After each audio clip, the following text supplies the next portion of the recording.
I think Hollywood portrays it like we're just supposed to be so in love and we're going to come home and rush to each other's arms. And if you have a great relationship, every that's how night it's we're gonna having look, passion man. and connection. Oh my gosh. But I think the daily relationship, the daily work of relationship is a lot different than that. This is the Connecting Couples Podcast with the Real Emhoffs. Hi, I'm Chad Emhoff. And I'm Angela Emhoff, and welcome to episode 5 of our marriage maintenance series, where we're discussing in this episode the daily maintenance, the things that help your relationship stay connected, stay secure on the daily. On the daily, I love it. You know, it's a funny thing because I think Hollywood portrays it like we're just supposed to be so in love and we're going to come home and rush to each other's arms. And if you have a great relationship, every that's how night it's we're gonna having look, passion man. and connection, Oh my gosh.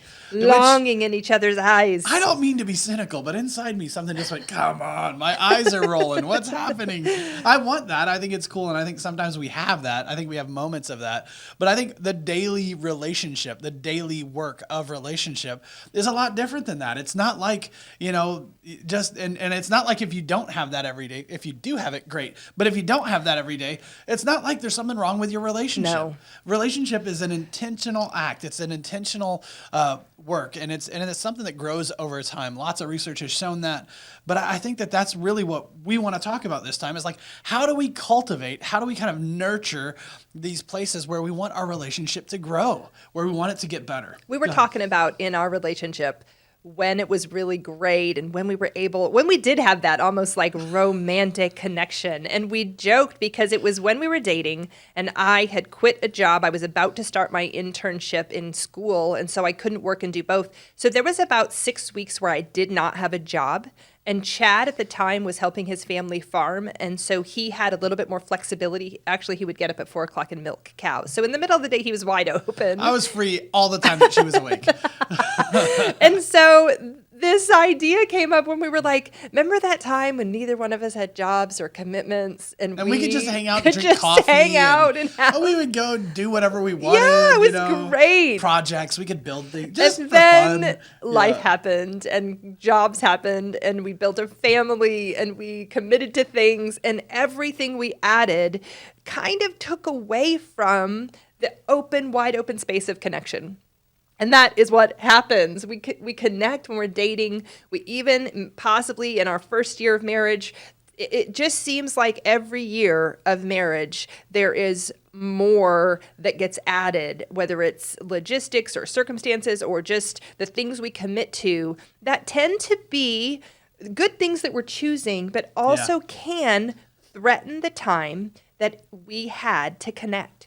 And so there are, just like we have talked about in the last few episodes, some intentional little things that don't take a whole lot of time that we basically were not only told, but taught how to do. And this is an area I'm excited about because this is one of those areas where Chad and I, we've discussed, both come from a broken marriage. We've both been divorced. And when we were dating and recognized we want to get married, we were able to leverage the amazing people that we have in our community. And a dear friend of ours and a mentor, Ryan Reyna, actually pitched this to us, this idea that we do every single day, and he calls it Daily Bread Prayers. We call it DBP, Daily Bread Prayers. We honestly, we don't call it anything. We just do it. It's true. It's such a rhythm. Hey, let's do it. No, we don't do that. We're like, hey, we just do the thing we do. And, you know, we have a strong commitment to our faith. And so that's a part that we include. And I think you could do it even if you didn't have a big commitment to faith. But I'm like, I think that there's something to say to like inviting spirituality into your relationship. So if that's something you're open to, I would encourage you to do that. But for us, it really is. It's a daily process of praying for each other. Yeah. And honestly, I think, man, what better way to kind of nurture a relationship than to say, I'm going to be spiritual with you on a daily basis. I'm going to have this deeper spiritual connection with you on a daily basis. Now, when I explain what it is that we do, it doesn't feel very spiritual. It's kind of rote in some ways. But I do want to say that like we have a way that we connect before we leave our house, before we before the day takes over, Yeah. before all our energy is given to everybody else, we have these moments where we just quickly say, I am with you, and I invite God and into our relationship and into what we're doing. Speaking of being wrote, this is one area where I actually have written our 3 points with these daily bread prayers into the show notes. So if you want to glance at those, if this is something you want to kind of take on and do in your relationship, we're going to kind of walk through really quickly what we do because it has been so impactful. Yeah, so basically, it's a simple process. As I'm leaving the house, and before I leave the house, I want to make sure that I just say, "Hey, Angela, let me pray for you real quick." That's literally how we set it up. Yeah. And I say, Angela, come here real quick. We stop it and I go, God, please protect Angela's heart, protect her mind, protect her marriage, bless her day. If I know she has a meeting or something important for that day, I'll say, be with her in that. Like, just kind of like sending,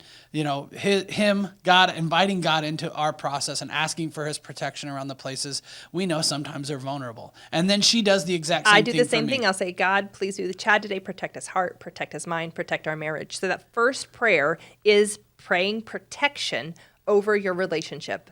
I joke because as a kid, I remember every time we went on a trip, my dad would always pray traveling mercies. I don't even know what traveling mercies are, but he prayed them, and it was fundamental to our road trips.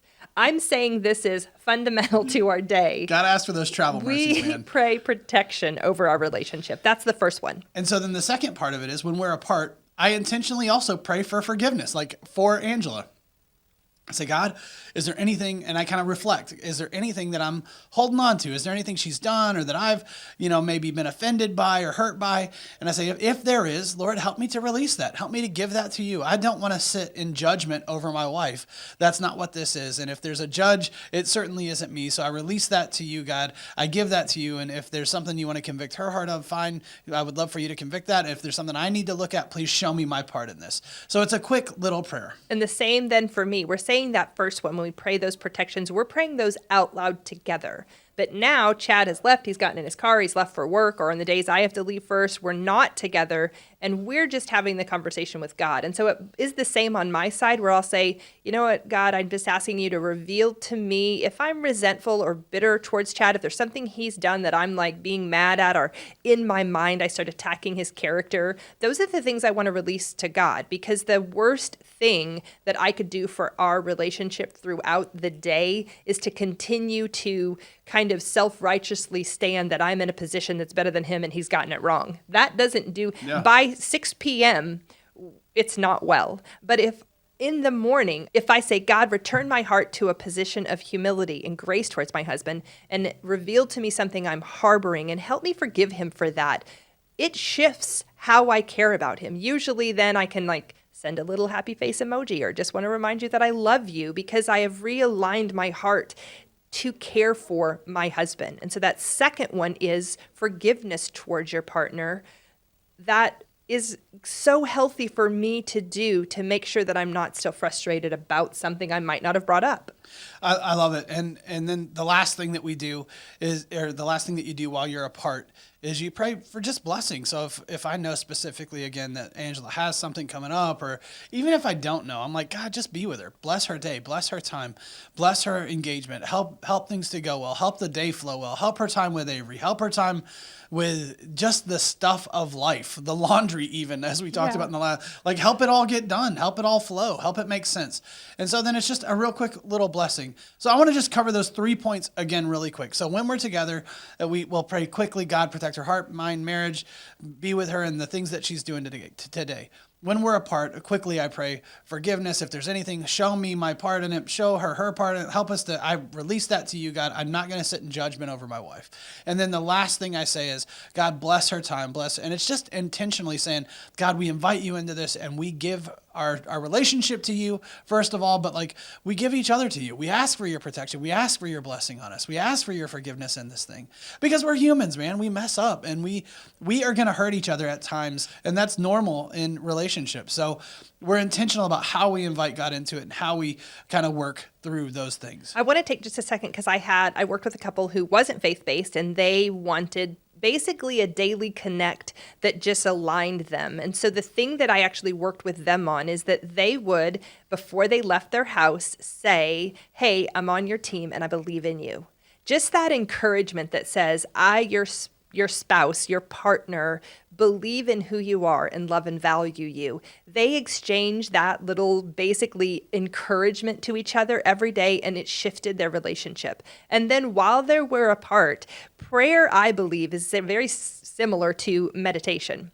If I'm spiritually meditating on the blessings or the good things that God has for me, or even asking God's help to forgive my husband or to maintain a humble heart, I believe the concept is pretty similar. And so it was the conversation I had with them is to just throughout the day meditate on the good reasons why you are with your partner.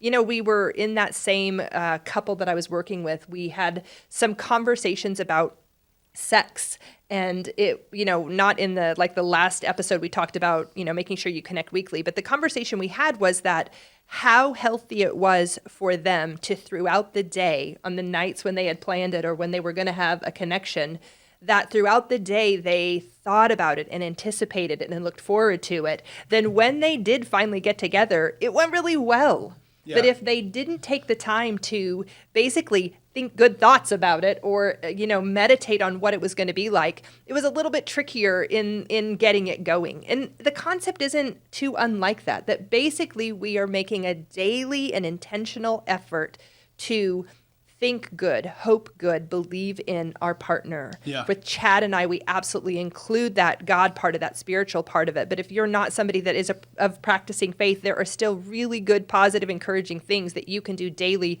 for and with your partner that really help your relationship stay connected. And so that is the one we wanted to kind of start with. But there's another thing that I wanted to bring up. When Chad and I were dating, we actually have talked about this before, that we knew we had failed at relationship before, and if left to our own devices could get that wrong. And so we started seeing a therapist basically for pre-engagement counseling that helped us navigate a few bumpy parts in our relationship. And something she said was, when you go on a date or when you connect or when you're together, what is that connection? What does that reconnect look like? And then how do you leave it? And we had then got married. She worked with us through our dating, into our engagement, and through our marriage. And that was a point she kept bringing back and said, what are your exits and entries like? When the first partner who leaves the house for the day leaves, is there anything intentional that you do? Do you say, I love you? Do you give a little kiss on the cheek? For Chad and I, we do our daily bread prayers, but we also, have a little connect point. He usually doesn't just leave. Sometimes if he leaves at the crack of dawn and I'm still sleeping, he's polite to let me sleep in. But then when I wake up, I'll text him or something like that. And so being intentional about that exit. And then also when I'm going to say final partner returns home, whoever that is, when you get home, what does that re-entry look like? And is there anything intentional? And this is where I want to camp for just a second, because so many times whoever is already home first is in the middle of doing whatever it is they're doing at home. Yeah. I have yet to met a couple where the person's just like sitting by the door waiting. Oh, you came home. I'm so glad. I've been waiting for you here by the door. Although it could happen. I don't know. I don't know either. I was just sitting here thinking in what context that would happen. But I think what you're saying is and where you're going to is just that we want to be intentional about how we re-enter the home. Whoever it is, whether it's me coming home, which normally I come home and you're already at the house, but I'm like, however we enter the house, we want to be intentional about that. Like, how do I come in? How do we kind of make a plan for that? And so I think it is important to make the plan just like we exit well. We want to make sure we enter well. And I want to say some of the things that Chad and I have done for our relationship, almost bringing it back a little bit to the emotional component. When Chad is on his way home from work or when he's leaving work, he'll call me and kind of do a little check-in. How'd your day go? How are you doing? Or he'll kind of say, hey, I had a really hard day. That little insight is so beneficial for how the rest of our evening goes, because that insight says, man, I'm going to need you to listen to me process something. Or if he calls and I'm like, I'm behind. I remember there was a time a few years ago when Avery was still napping. Man, I really relied on that nap. I was the most efficient human on the planet in that hour and a half that she napped. And if she didn't nap, I just was behind for the day. And so he would call and the question became, did Avery nap today? That was his cue that it either was going to go well or possibly that I would need help. And so that's what we're asking you to kind of consider when you guys are going to reconnect at night. what can you say to each other that will help the night go smoothly? What can you basically ask your partner for to make sure that the evening is going to go the best possible way for all of the parties? Yeah. That might be me saying, hey, I know you're about to come home, but I need a few more minutes to wrap something up. Or Chad saying, hey, I've got 2 emails and I got to return a phone call. When I get home, I'm going to need to do that. Those little snippets of content are huge wins for our evening going well. And I want to say, too, Angela, that it is a good way to come back in the house. If I know where you're at, or if you know where I'm at when I'm coming in, I want to say that it's good to ask for it. It's good to kind of like say, hey, this is what I need, right? But I think it's also important that we kind of slow down at the end of our day and take the time to assess, really, where am I? It makes me think of that idea of perms a little bit, like how am I doing physically, emotionally, relationally, mentally, spiritually? Can I go through that quickly on my way home and bring that to you? So if I'm coming in the house and I can kind of let you know, especially as a withdrawer, sometimes I'm not paying so much attention to like how I'm doing. If I can go through my checklist sort of and go, oh, you know what, I'm overwhelmed because of work and kind of like I'm honestly pretty tired. And so like I'm going through this list and going, these things are things I probably should let my wife into. Yeah. Otherwise, I come in and I'm distant and want to go avoid everything and lay on the couch and think she might take that as, I'm avoiding her when actually there's something going on with me that she might be able to help with. And again, we're kind of thinking, how do we be proactive? I mean, this whole series is like, how do we take the offense, right, and go towards these things? So I think we've given them a couple of pretty good things. It's absolutely daily bread prayers. I love the idea of how we exit. That's how we exit our houses. We're sending good vibes and asking for protection and for those good things to go with us. And then when we come back in the house, we're going, how did the day go? How did the world treat you today? And how can I show up for you? And how can we reconnect in our relationship? You might want to incorporate some of the things that we're talking about, but our connect point for this episode, we want you to actually just kind of talk about the days in your relationship that go smoothly. Are there any specific things that happen that you can say that was an intentional thing? Whether it was you texted me a couple smiley faces throughout the day that let me know, and when you text me, my day goes better. That works for us as well. If I get one check-in from Chad, then I feel like, okay, he's alive at work, things are well, I can keep going. Sometimes, though, he has a really busy day and I don't hear from him, and I can feel in my heart that throughout the day I might be more concerned about what's happening. And so this conversation is saying, on the days that go really smooth, what are the things that you do and what are the things that your partner does that you go, man, on the smooth days we do this and we really appreciate it. We're going to honor the things that help the day go more smoothly. And then as you've listened to this episode, if there's something you want to incorporate, you can say, you know what, I really like that idea. What would it look like for us to maybe try that? And so that's the conversation you're having. You're assessing days that went as smoothly as possible and how they played out. They didn't just happen.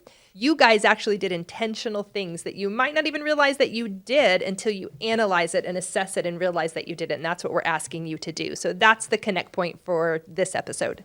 Thanks so much for checking us out. We really appreciate that you listen and pay attention and that you work on your relationship. And so the best thing you can do for us, if you like this, if you want to support us, is give us the thumbs up, give us a like, share us on YouTube, subscribe, those sorts of things. Rate us on Google if that's how you're listening to it. And we would love for you to share us with a friend. That really does kind of spread the word and help us kind of do the mission that we feel called to, which is just helping couples have a better relationship. And as we help couples, we help our country and we help our community. So thanks so much for checking it out. Thanks, We'll see guys. you next time.